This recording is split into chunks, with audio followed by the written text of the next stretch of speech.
오늘 본문을 통해서 두 종류의 신앙인이 있었는데, 사실 선이 있으면 악이 있고 남자가 있으면 여자가 있고 흑백이라고 하는 것이 뚜렷이 있고 사랑이 있으면 미움이 있는 것도 예외가 아니라고 생각을 해봅니다.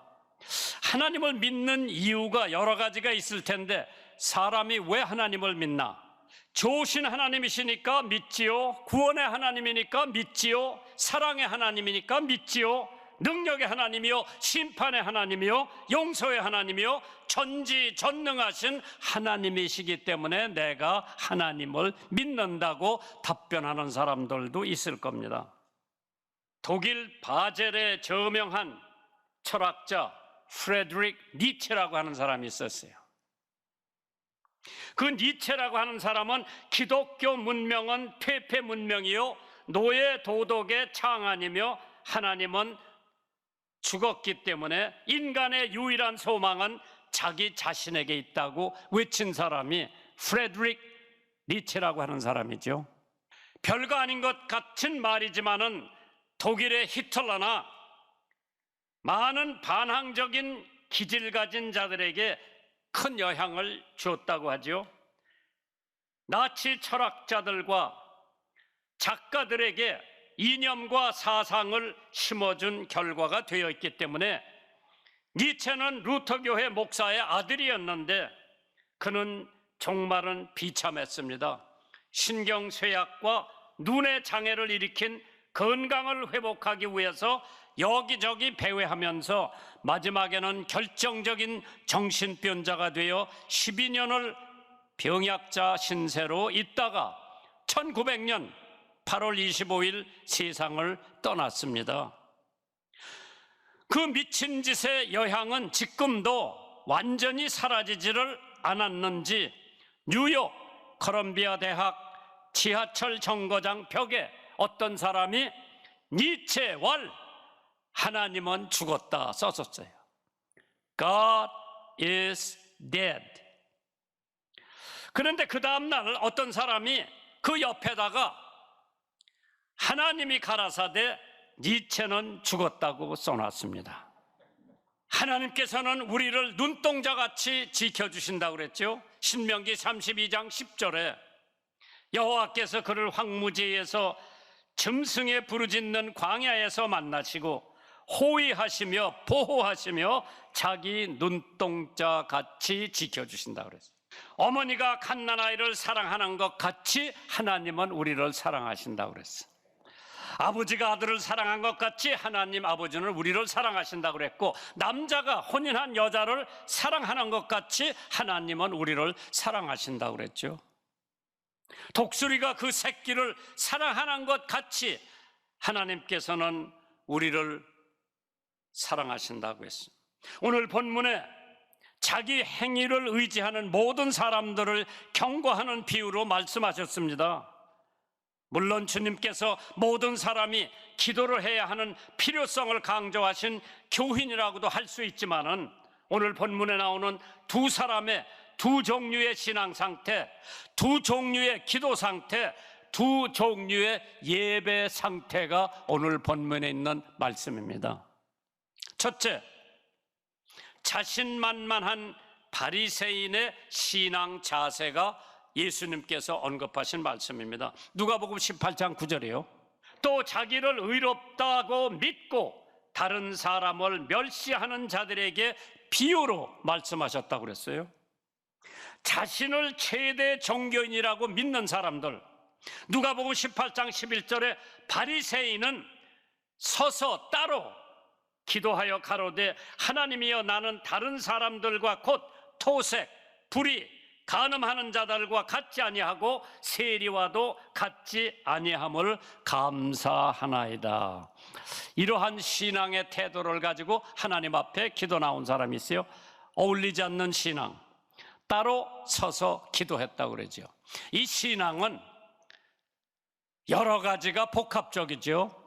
찬양, 기도, 예배, 설교, 그 다음에 소그룹 모임이 모여서 같이 기도하고 같이 울고 같이 웃는 그러한 교제가 나로 하여금 신앙을 성장케 하는데, 두 번째로 의롭다 자랑하는 신앙. 나는 토색도 안 하고 불의도 안 하고 간음도 안 하고 매주 11조를 내고 일주일에 2번씩 금식하는 사람이라 저 사람들하고는 어울리지 않기 때문에 나는 따로 서서 나 혼자 신앙생활 한다고 하는 그 신앙.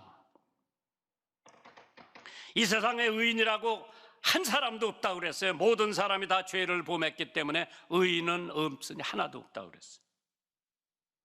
우리나라 속담에 때리는 시어머니보다 말리는 신우가 더 밉다고 그러죠.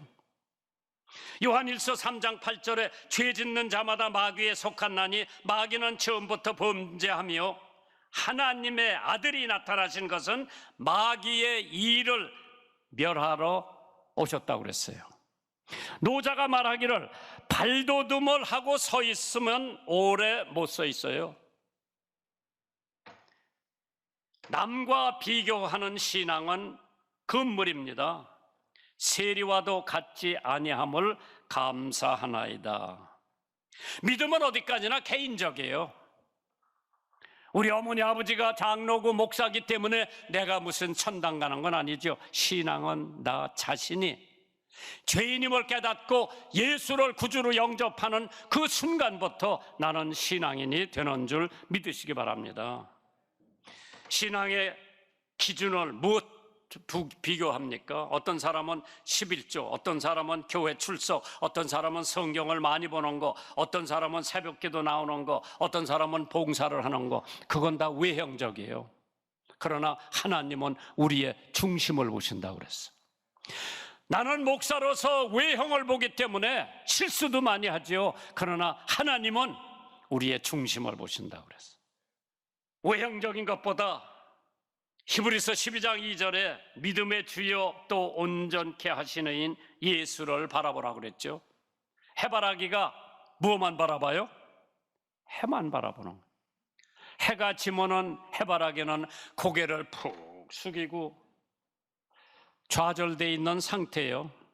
천문학자들은 별만 바라보고 학생은 선생님만 바라보고 아내는 남편만 바라보고 자식은 부모만 바라보기 때문에 부모의 좋고 나쁜 모든 것을 전수하게 됩니다. 태양이신 예수, 우리가 그 예수를 바라봅니다. 어떤 때는 구름에 갈릴 수 있고 어떤 때는 물욕의 구름에 갈렸고 어떤 때는 마음의 시기와 질투로 예수님의 그늘로 갈려지는 때에 우리의 영혼은 생기를 잃고 풀이 죽어갑니다. 해바라기가 태양이 없으면 땅을 향하듯이 우리의 영혼도 우리의 태양이신 예수 그리스도의 빛이 없으면 우리의 영혼은 땅의 것, 즉 세상의 것을 바라보고 살기 때문에 자기 자신을 믿고 있는 사람이 있죠. 나는 바리새인이 한 이야기예요. 나는 일주일에 2번씩 금식하고 또 소득의 11조를 하나님 앞에 드린다고 그랬어요. 일주일에 2번씩 금식하는 거 힘들어요. 보통 신학이 아니고는 어렵죠. 종교적으로 흠잡을 것이 없는 이 바리새인에게 일주일에 금식을 2번이나 한다. 요엘 2장 12절에 있는 말씀이지요. 여호와의 말씀에 너희는 이제라도 금식하며 울며 애통하고 마음을 다하여 내게로 돌아오라 하셨습니다. 11조 바치는 거, 모든 교인들이 11조를 하지 않습니다. 11조가 그렇게 쉬운 것이 아니기 때문에 그거 가지고 우리가 정하는 게 아니라 외면적으로는 우리가 볼 때 저 11조 못 내니까 신앙 별거 아니라구나 생각을 할 수 있지만은 하나님께서는 그분의 중심을 보고 계세요.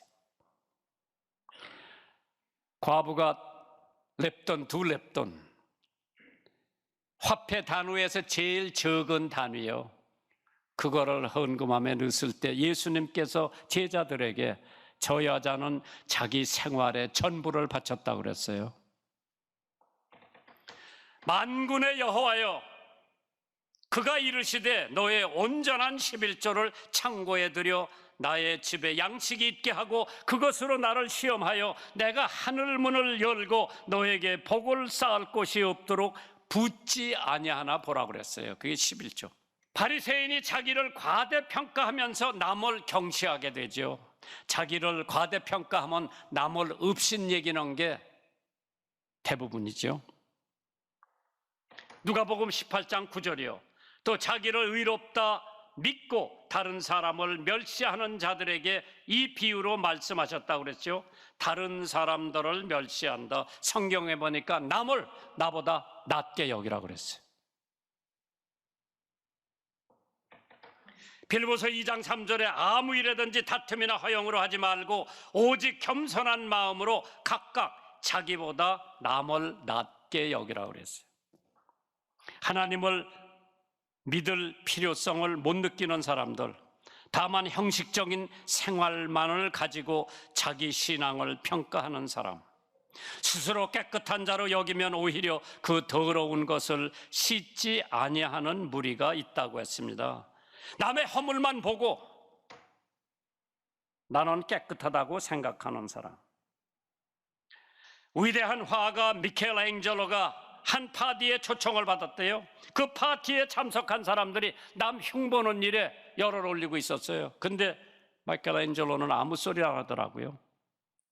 그때 친구가 와서 왜 다니는 아무 소리 안 하느냐 그러니까 나는 그림에 대한 관심과 생각만 하고 있다네. 친구들은 그가 어떠한 그림을 구상하고 있는지 궁금해했습니다. 그래서 그 그림을 한번 그려보라고 요구를 합니다.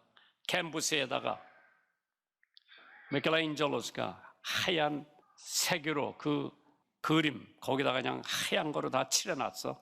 그리고 까만 점을 하나 똑 찍어놨어요. 친구들을 불러서 당신 뭐를 보고 있느냐 그러니까 다행히 까만 점만 보고 있다 그러더라고. 그때 미켈란젤로는 나는 하얀 색을 보고 있다고 그랬어요. 무엇을 보느냐에 있어서 나의 관점이 달라지고 평가하는 게 달라지는 줄 믿으시기 바랍니다. 두 번째로 부족함을 느끼는 세리의 신앙 자세.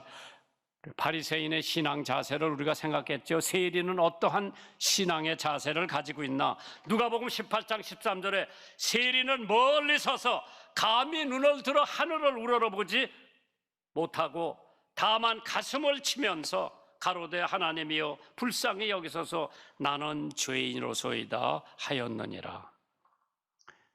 두 사람의 신앙 상태가 현저하게 다릅니다. 겸손한 자세, 멀리 서서 교회 감히 앞에 나가지도 못하고 멀리 서서 겸손한 자세를 가진 사람은 하나님께서 그 사람의 기도를 우선적으로 답변하시는 줄 믿으시기 바랍니다. 옛날에 아브라함 링컨 대통령이 백악관 현관에서 자기 구두를 닦고 있었대요. 비서가 지나가다가 보면서 각하, 이게 어찌된 노릇입니까? 어떻게 되긴 뭐 어떻게 돼? 일국의 대통령의 존귀하신 몸으로서 천한 사람이나 하는 구두 닦기를 손수하시다니 이게 될 법한 일입니까? 링컨 대통령이 이렇게 대답을 합니다. 자기 비서 제임스 군, 자기 구두를 자기 손으로 닦는 것이 당연한 일이지 이게 무슨 잘못된 것인가? 또 구두 닦는 일은 천한 일이라고 했는데 그것은 잘못된 생각일세. 대통령도 구두 닦기도 다 같이 이 세상을 위해 일하는 사람들이야 어찌 구두 닦는 사람을 천하다고 생각할 수가 있나? 비서는 링컨 대통령의 겸손하고 사리에 맞는 말에 감탄을 합니다. 이러한 겸손한 링컨 대통령은 지금도 미국서만 존경받는 거 아니라 전 세계 사람들에게 존경받는 인물이 됐습니다. 왜? 대통령 직분을 가지고 있으면서도 얼마나 겸손했던지 그 겸손이 아브라함을 위대하게 만드는 거예요. 대통령이 뭐 위대하게 만드는 게 아니라 왜 미국의 대통령이 44명인가 45명 지냈어요. 그 중에 가장 존경받는 대통령이 아브라함 링컨이라고 할 것 같으면 왜 존경을 받습니까? 겸손하기 때문에. 잠언 16장 18절에 교만은 패망의 선봉이요 거만한 마음은 넘어짐의 앞잡이라고 했습니다. 사람이 겸손해지는 것은 그리 쉬운 일이 아닙니다. 그러므로 교만이 머리를 들 때에 우리는 그리스도인들의 겸손하신 주님을 기억해야 됩니다. 에베소서 2장 13절에 이제는 전에 멀리 있던 너희가 그리스도 예수 안에서 그리스도의 피로 가까워졌다고 그랬죠. 죄인인 것을 인정하는 세리. 요한복음 1장 9절에 만일 우리가 우리 죄를 자백하면 저는 미쁘시고 의로우사 우리 죄를 사하시며 모든 불의에서 우리를 깨끗하게 해주신다고 하는 하나님의 약속이요. 가슴을 치면서 나는 죄인이로소이다. 죄를 인정하지 않는 개인은 구원을 절대로 받을 수 없다고 했습니다. 세 번째로 하나님의 긍휼을 보호하는 자세죠. 하나님이여 나를 불쌍히 여기시옵소서. 로마서 10장 13절에 누구든지 주의 이름을 부르는 자는 구원을 얻는다고 했습니다. 돈을 사랑치 말고 있는 바를 족한 줄 알라. 그가 친히 말씀하시기를 내가 과연 너희를 버리지 아니하고 과연 너희를 떠나지 아니하리라 하셨느니라. 돈 오늘 없다가도 내일 돈 생길 수도 있고 오늘 있던 돈이 내일 없어질 수도 있지만은 하나님이 나하고 함께 하시면 걱정할 것이 없어요. 찬송가 15장 내 영혼은 이제 깨어서라는 작사를 한 세미얼 메들리라고 하는 사람이 있었는데 젊은 시절에 신앙의 가정에서 좋은 교육을 받았지만은 죄악의 수렁에서 빠져 방황하다가 런던으로 갔습니다. 석유회사에 입사를 했습니다. 마음에 안 들어서 다 때려치고 그는 해군에 입대를 했습니다. 1759년 포르투갈 라고스라고 하는 바다 앞에서 불란서와 대항전을 벌이다가 자기 타고 있던 배가 부서져서 가라앉는 바람에 수병이었던 메들리도 그 배와 함께 가라앉기 시작하는데 극적으로 구출되었습니다. 혼비백산한 그는 병원선으로 옮겨졌으나 수족이 다 부러지고 망가졌습니다. 그때 군의관이 하는 얘기가 당신 수족을 모두 절단해야 된다고 하는 통보를 해줍니다. 그날 밤 22살의 메들리라고 하는 해군은 나는 이제 토막 인생이 되었구나. 앞날이 너무나 비참하여 밤새도록 몸부림을 치며 하나님께 울부짖었습니다. 아픔도 견딜 수가 없을 지경이었지만은 마음의 번민과 고통은 말할 수가 없었습니다. 그는 몸부림치면서 하나님 앞에 회개하고 하나님 앞에 통곡을 하십니다. 그 다음날 새벽 그의 마음이 평화가 가득히 깃들었습니다. 그는 모든 것을 하나님 앞에 맡기고 평안한 마음으로 수술대에 올랐는데 군의관이 붕대를 다 풀고 보니까 부러졌던 게 다 갖다 붙여졌어. 기적이에요.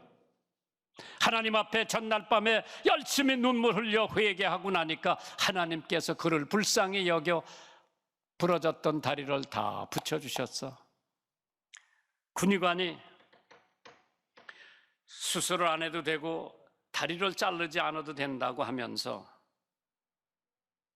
여러 달 후에 그는 퇴역을 하고 고향으로 돌아가 하나님께 헌신하기로 결심을 하고 목회 준비를 했으며 안수를 받고 목회에 뛰어들었습니다. 그는 지난날의 아픔을 생각하며 쓴 찬송가가 15장이에요. 그의 나이 61세로 세상을 마칠 때 나는 초로한 자요 산산이 조각난 범선이 이제 막 기쁨이 가득한 항구로 들어가려는 것이다 라면서 내 영혼 이제 가까이 구주를 찬송하여라. 나 찬송하는 제목은 그 사랑하심 한없다.